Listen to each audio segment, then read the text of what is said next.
Rose invested 20,000 pesos in a savings bank account that earned 3% simple interest.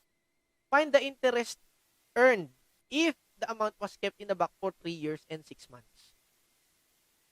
Hahanapin mo muna dyan yung N. 3 years and 6 months. My friends, is this simple, ordinary, or simple exact? May sinabi ba diyang exact year? No. Wala exact date. So, ibig sabihin, this is an ordinary simple interest type of problem.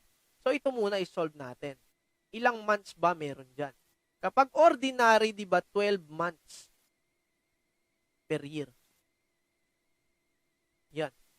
So, 12 months. So, 3 years. Multiply it with ilang months? 12 months in 1 year. Plus 6 months. 3 times 12, I think that is 36. 36 months. Plus 6 months. Ang total ng N mo ngayon is 42 months.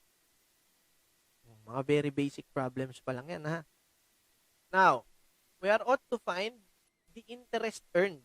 So, ipin ay, exact, ordinary to. So, PIN. Your principal is at 20,000 pesos. Yan. 20,000 multiplied to I. Ano yung interest rate? That is very low. 0.03. And then you multiply it with 42 months. Divided by 12 months in a year. Yan. Cancel all the same units, yung months and months, and then let us solve. So that is 20,000 multiplied to 0.03 times 42 divided by 12. The answer is 2,100 pesos yung kanyang earnings after 42 months. After you invested 20,000 pesos today. So that is 2,100 pesos only. Yan yung inyong naging interest after 42 months. And that will wrap up yung discussion natin sa simple interest. I hope may napulot kayong bago, and that will be the end of this meeting. See you next meeting. Have a nice day. Bye-bye.